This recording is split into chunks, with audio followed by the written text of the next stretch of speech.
2. Yes! We're super excited to be with you. Welcome to the audience of one.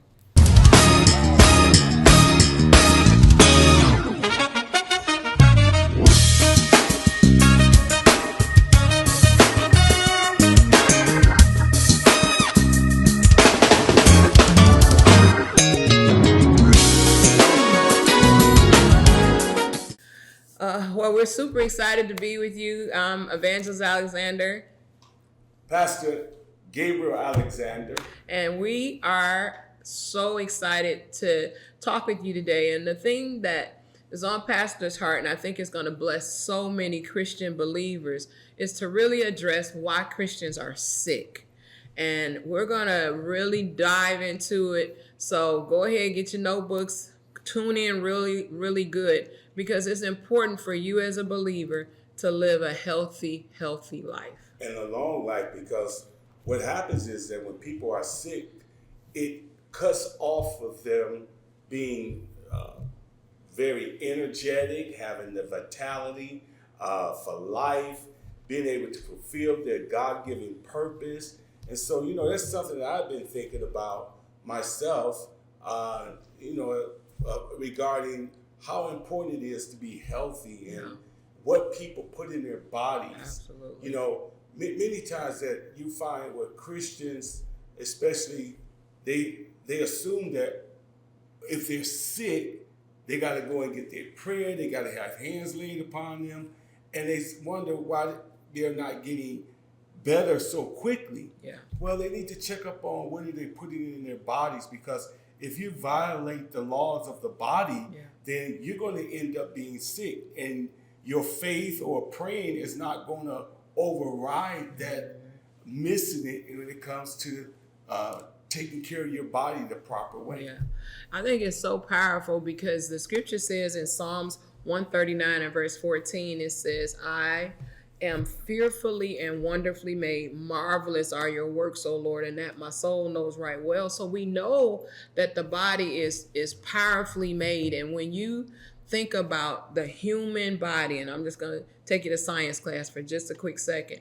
When you think about the human physical body, the Bible lets us know that when God made us, he breathed the breath of life in us. And we also know that we came from the dust of the ground. So dust and breath, air and elements. And so we are literally in the simplest of forms, a chemical factory. We are composed. Your physical body is composed of almost every element in the mineral kingdom. This is just chemistry. I really enjoyed chemistry class, so you're going to like a little bit of this. So if I was just to go by the major elements that make up your human body, 65% of you is oxygen, 15% is carbon, 10% hydrogen, 3% nitrogen, 2% calcium, phosphorus. Then you got all these trace minerals that make you sulfur, sodium, chlorine, fluorine, potassium, magnesium, iron, silicone, iodine, copper, lead, aluminum. All of this is what makes your physical body what it is. The breath of life, which is made of, if you think of breath, think of the airborne elements. And then the remaining of it is earth, the dust of the ground. 1 trillion cells. 1 trillion. This is you talk about fearfully and wonderfully made. Absolutely. 1 trillion cells. That, here's the thing, and this is what Pastor just said, which I think is so powerful, natural laws. 1 trillion cells that abide by natural laws. 1 trillion cells that needs constant nourishment for rebuilding and cleansing the toxins from the body. What you just described to me was just dirt. That's all it was. Just how powerful. When you look at all of that, all you got to do is just look at some dirt, and you'll find all that you just said in the dirt.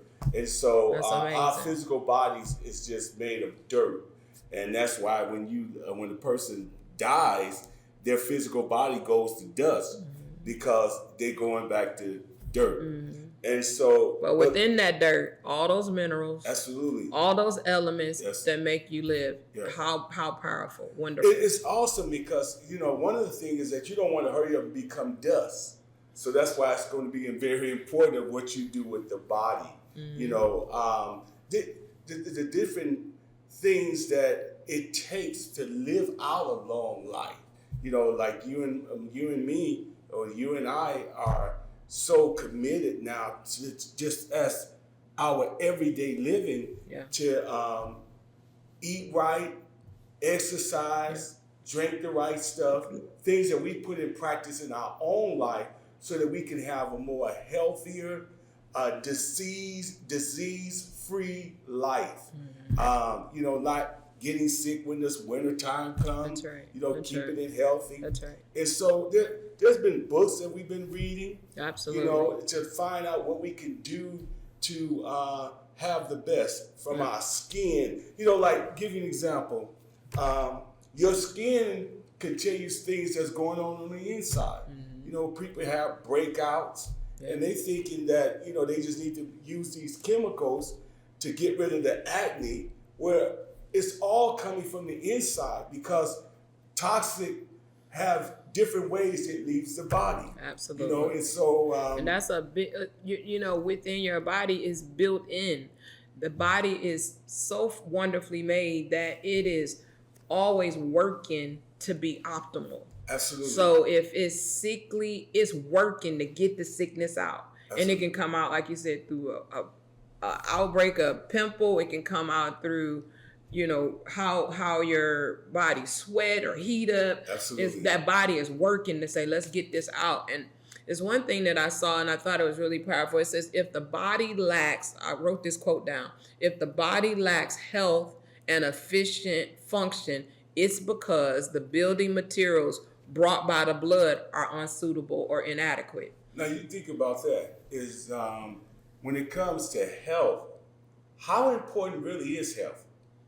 Like, think about if a person say all of a sudden someone gives you a check for like $1 billion, and you find out you only gonna have 30 days to live. Which is more valuable? The most valuable part is you being able to live longer so you can spend that $1 billion. Yeah. Because it doesn't matter how much money you have. What's most important is that you got to have good health. Right. If you get the $1 billion and I'm dying tomorrow, it don't help me. That's right. You know? And then when we think about the human body and the way it functions is that the source where the blood gets its building materials is from what we eat, what we drink, and the air we breathe. That's it. That's how everything works. So whatever I put in my mouth is either helping me or it's hurting me. That's right. Whatever I'm drinking is either helping me or hurting me. We have to have clean air. We have to have clean water. Right. We think about water is the life source, you know. Right. When we think about people like that we support that's in other countries that don't even have clean water, and they're very sickly people. Their children are very sickly. So what we're putting in our mouth is a big part of what's going on as far as those natural laws. I think about what you had just done in different missions that we have sown into. One recently that you did in the country in Africa. Yeah. And found out that like there's water that flows underground. Come on, like brother. Just spring water. Come on, brother. Fresh water. Come on, and they brother. just like went down and hit the flow. How far was it? 40 feet they down? They went 40 feet down. Now they had the highest infant mortality rate because the water was bad. So they're bad water. The moms and stuff drinking bad water, feeding the baby bad water, but just 40 feet up under their feet was a spring of fresh clean water, pure water. And it has all the nutrients for their body. Absolutely. All of that. That's amazing. That's amazing. Absolutely. So, you know, one thing you find out about water is that water also, not only is it a cleanser, it also is what flushes out all that toxic That's it. in the body. Absolutely. And so, but you know something that's so amazing is that even though so many people enjoy the what we call the fast food taste and all the splurging, but that splurging would tear your life up. It'll stop you up. It will cut off your life. But see, you have to have moderation. Sure. You know, like just because it's fried and it tastes good, but it's bad on the heart. That's You right. know? That's so right. people need to know, well, This if is you're so gonna good. have fried food from time to time, Right. fried in the right stuff. Not when I say fried, don't mean every week you should have something fried. Yeah, that's right. That's right. But going back to what you were just saying, I think one of the very first principles is water. Just starting right there. When you just said it flushes our system. That's right. And what we were just saying earlier is how hard the body is working That's right. to get any poison out of your body. There is no such thing as a good chemical. There's no such thing as a good chemical. So all of the things that they do to doctor the food up for us to be addicted to it, right? So we get addicted to, buffalo sauce or we get addicted to these sugars and sweets and things like that. And we're ingesting it. It's going in our body and the body says, there is nothing nutritionally that I can do with this. Get rid of it.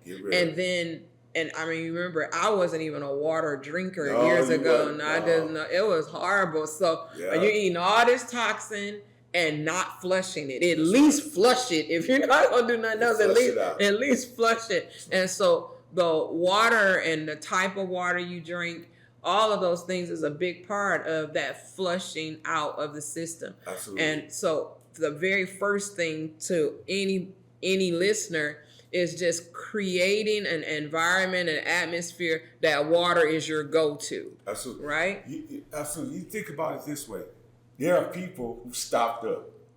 They really are. They stocked up. They constipated. But guess what? Water lubricates that and helps people to eliminate. Right. You know, some people think it's just normal that they go days without using the restroom. Having proper elimination. Yeah. And there's a saying that goes this way. It says, death begins in the colon. Mm-hmm. And so someone said, well, what's the colon? It's called the large intestine of the body. It is like the city dump. You dump all the trash at the city and they just burns it or do whatever they do to get rid of it. Mm-hmm. But that's how your body is. Is that your body sends all the things that it doesn't need after they use all the nutrition, if it can find it in the food, and it sends it to the colon. Mm. But if it's not the proper stuff, it just puts it to the walls. Yeah. And you think about it, how powerful this is. We know that the body is 70% water. 70% the planet, and then every fruit and every vegetable has water content. Absolutely. And it's for the sake of flushing. So fruit flushes the body, vegetables build the body. Right. But as soon as you start chewing, if you chew a carrot stick, water. When you chew celery, water. When you eat a peach, water. The content is for the feeding of the body, and those elements, when we were talking about, these vitamin C's, minerals, all this kind of stuff, is in fruit that comes from the same ground that we came from. Absolutely. Or the cabbage from the same ground in which we came from. Those minerals are all within those things, and eating those things helps the body build like it's supposed to build. And that's why we want to do this time where we're going to be talking about this healthy living, the importance of raw fruits and vegetables. There it is. Because whenever you add fire to it or cook it, it's like dead. It kills it. Yeah. And so if you remember this, live foods, which is raw vegetables, raw fruit, gives a vibrant body. It makes a youthful body. It makes a healthy body. Why is that? Because your body is constantly producing new cells. And so the new cells that come, you need the fruit to flush out the old cell, but also the new cell is getting its vitality from the raw vegetable. You know, and so it's just amazing that people want to like add salt to the fruit. It's like, no, don't do that. Why? Because you're taking away from what the fruit should supposed to be doing, getting rid of the too much sodium in the body, flushing out all of that. And so if people do it the right way, they'll just have a much more youthful body. You know, something you just said about the water content. Yeah. So wouldn't it be like really good to just juice that? Like have all that water that you can just drink it, because think about it, like carrots, for instance. You know, carrots is a great anti-cancer fighter. And the thing about it is you can't eat 5 pounds of carrot at a setting. Yeah. But you can drink 5 pounds of carrots. Right. And all of that goes into your That's body. right. That's right. And so when you think about carrots, which is very high in beta carotene, that's going to be great for the skin, Sure. your eyes. You know, they always talk about rabbits can see.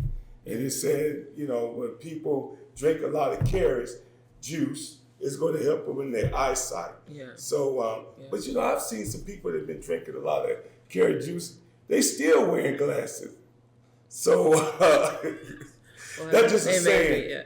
It has a whole lot to do with the commitment, you know, the commitment level. Yep. And when you think about juicing was one of the very first things that we ever did. Sure did. When we just didn't know a whole lot of things, because you know you are your environment, and that's why there's no condemnation to you who are listening. We want you to just understand that there are other options, that you don't have to be a sickly person, that you don't have to suffer with disease. And we believe in the power of prayer. We believe in the power of the spoken word.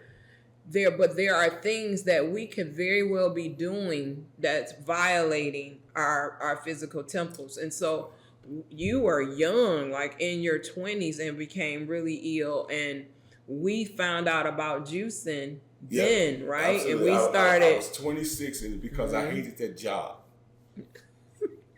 I hated that job so much that it made me sick. I wanted the place to blow up. Remember, I used to pass by the building. I'd be like, I wish that place would blow up. I don't want nobody in there. But I hate that job. I hated it so much. The stress of it, the worry of it, the anxiety of it. I hated it. It caused your body to just spaz out. It was really, really bad. But that was a really time bad. And people don't know that, but no, they don't. Stress can kill a person. It can cause a person. It cause a can person do something with them, boy. I mean, it can put you down on the mat. Do you remember what happened to you? Yes, I do. I hated that job. Yeah. I hated it so much that I remember the day that I was on. I was a collector. Okay, I was calling people, telling them they need to pay the credit card. And Years it was ago, almost Christmas time, and I was getting cussed out. Remember, I told you that I was getting cussed out, and I was trying to talk with a person, and I tried to get back with him, and all of a sudden that was like just shot out all my energy, and I felt something come over me, and I'm like, this don't feel right, and then come to find out. It's talking, it was like chronic fatigue and stuff. And that was years ago when they didn't even have a name for it. They were like, why is his body shutting down? And you know, we laugh about it now because we on the other side of it. But when you were in it, it was horrible. It was like a young, vibrant man all of a sudden, just within minutes, just was just weak. Absolutely. No energy, unable to lift your head, and it was bad. It was like becoming an elderly person, like right in front of you, and they didn't have a subscription, they didn't have a prescription for it, they did not have a diagnosis for it, They were trying to come up with all kinds of things. And remember, it was like it was causing me to forget. Like I could talk with someone, and then 5 minutes I couldn't even remember. Couldn't remember, yeah. Because it was clouding my your judgment, your memory, more my memory, and, like fog. It was like a memory fog. And then you find out that a lot of that comes from the nutrition. Yeah, and it was doing that time. If the body can't break down worry. It doesn't have a valve or anything that can break down stress. Right. So the body was under some really physical stress. And the food we right. were eating. That's right. Because at that time, even though, now let me just put this out there, is that you may be eating fruits and vegetables, but it should be organic. If you can't get organic, get something to just get all those chemicals off of it. But the best way to do it is to really have organic because it don't have all the pesticides and herbicides and all of that stuff. But remember at the time you had just, you on a roll, and we out of time. Oh, okay then. Well, are you gonna come back next week? I'll see y'all next week. Thank you for watching The Audience of One.